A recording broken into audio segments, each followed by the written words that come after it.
नमस्कार, आपका स्वागत है धर्मस्थली चैनल पर। आइए शुरू करते हैं रामायण का 7वां भाग, उत्तरकांड, तृतीय अध्याय। जब राम जी और ऋषि वाल्मीकि लव और कुश से बात कर रहे थे, तभी सीता जी वहां आ गई। उन्हें देख भरत, लक्ष्मण और शत्रुघ्न ने उनको प्रणाम किया। सभी भाइयों की खुशी का ठिकाना नहीं रहा। राम जी भी सीता जी को देखकर बहुत प्रसन्न हुए, लेकिन वे स्पष्ट रूप से शांत रहे।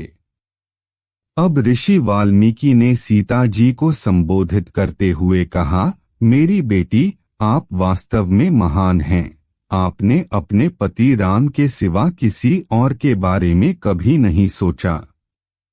आपका आचरण बेदाग है।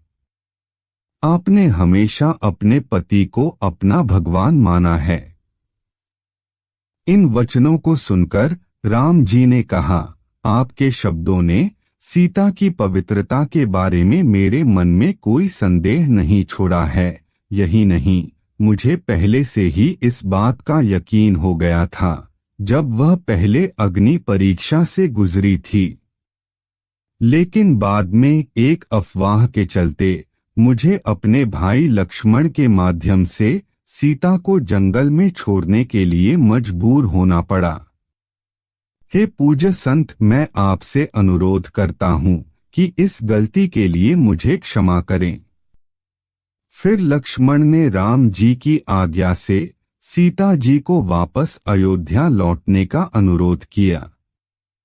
सभी के कहने पर सीता जी उनके साथ सरयू के तट तक जाने के लिए तैयार हो गईं, जहां उन्होंने थोड़ी देर रुककर धरती माता की याचना की, हे धरती माता, सभी 10 दिशाएं इस बात का प्रमाण हैं कि मैंने अपने पति राम के अलावा कभी किसी के बारे में नहीं सोचा।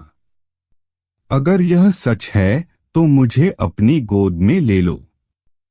यह सुनकर सभी दिशाएं कांपने लगी, बिजली चमकने लगी और बादल जोरदार गरजने लगे। अचानक पृथ्वी में एक दरार आ गई और उसमें से पृथ्वी की देवी बाहर आई, जो सीता जी को लेकर धरती में चली गईं।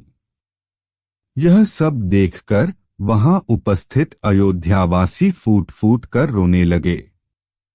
भरत, लक्ष्मण और शत्रुघ्न तीनों भाई रो पड़े। राम जी अपनी प्रिय पत्नी को पृथ्वी की गोद में जाते देख काफी देर तक अचंभित होकर देखते रहे।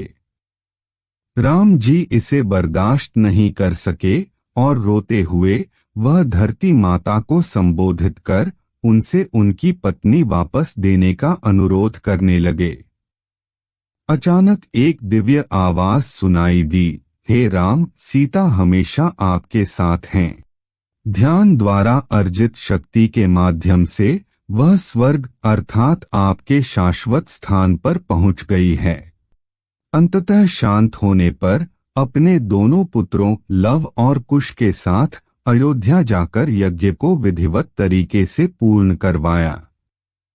यज्ञ की समाप्ति ने राम जी को एक शक्तिशाली सम्राट बना दिया। उन्होंने धर्म के सिद्धांतों के अनुसार एक आदर्श सम्राट के रूप में शासन किया। एक दिन राम जी ने अपना चेहरा आईने में देखा। उनके चेहरे की दृष्टि ने उन्हें सांसारिक जीवन से विमुख कर दिया। उन्होंने संसार को छोड़कर अपने स्थायी निवास में लौटने का निर्णय लिया। इसलिए राम जी ने अपने साम्राज्य के विभिन्न हिस्सों को लव, कुश और अपने भाइयों के पुत्रों को देने का निश्चय किया।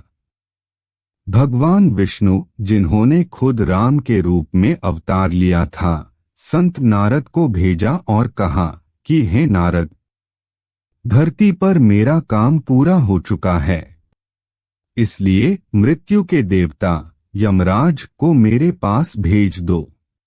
अगर आपको यह प्रस्तुति पसंद आ रही है तो कृपया सब्सक्राइब बटन दबा दें और साथ ही ऐसे और भी वीडियोस के लिए बेल आइकन को भी दबा दें। अगले ही पल यमराज देवता शहर के पास पहुंचे। उन्होंने खुद को एक ब्राह्मण के रूप में बदल लिया और शहर में प्रवेश किया। यमराज देवता जब राम जी से मिले तो उन्होंने बताया, मुझे भगवान विष्णु द्वारा भेजा गया है और इसलिए मैं आपसे अकेले में बात करना चाहता हूं। आपके और मेरे अलावा कोई भी वहां मौजूद नहीं होना चाहिए। अगर कोई हमारी बात सुनेगा तो वह मृत्यु को प्राप्त होगा। यह सुनकर राम जी ने लक्ष्मण को द्वार पर खड़ा होकर किसी को भी प्रवेश की अनुमति न देने को कहा, और यदि इस निर्देश का उल्लंघन हुआ तो आप मेरी अवज्ञा करने के दोषी होंगे और इस अपराध के फल स्वरूप मृत्यु दंड के भागी होंगे। इतना कहकर राम जी ने कमरे में प्रवेश किया। थोड़ी देर से दुर्वासा ऋषि वहां आए। उन्हें देख लक्ष्मण ने उन्हें प्रणाम किया। दुर्वासा ऋषि ने लक्ष्मण को राम जी को बिना किसी देरी से बुलाने को कहा।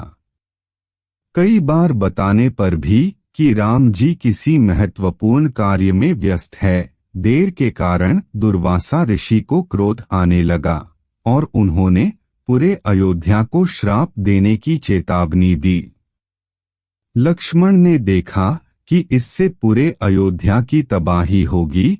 उन्होंने अपने भाई के आदेश का उल्लंघन करने का निर्णय लिया और दुर्वासा ऋषि को अंदर जाने दिया।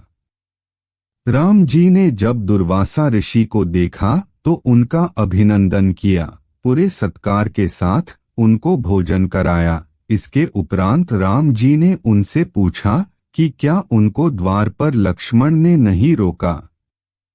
तब ऋषि दुर्वासा ने श्राप की बात बताई। राम जी ने लक्ष्मण को श्राप से बचाने के लिए उन्हें आदेश का उल्लंघन करने पर अयोध्या से निष्कासित कर दिया। लक्ष्मण इस दंड को बर्दाश्त नहीं कर सके और सरयू के तट पर पहुंचकर उन्होंने जल समाधि ले ली। लक्ष्मण की मृत्यु ने उनके तीनों भाइयों को विषाद में डाल दिया। लक्ष्मण की मृत्यु के बाद राम जी सांसारिक जीवन के बिल्कुल विरुद्ध हो गए। उन्होंने अब अंतिम यात्रा का प्रबंध करना शुरू किया। मगर उससे पहले राम जी ने सभी दरबारियों की सभा बुलाई, जिसमें भरत को राजा बनाने का निर्णय लिया गया। भरत ने राज सिंहासन लेने से इनकार कर दिया। अब शत्रुघ्न के पास राम जी के अंतिम यात्रा की खबर पहुंचाई गई। शत्रुघ्न ने अपने भाइयों को प्रणाम किया और बताया कि उन्होंने लवकुश का राज्याभिषेक कर दिया है और वह अपने भाइयों के साथ अंतिम यात्रा में भाग लेंगे। अब तीनों भाई सरयू नदी के किनारे पहुंचे और उन्होंने जल समाधि ले ली। यह देख अयोध्या के लोग विलाप करने लगे।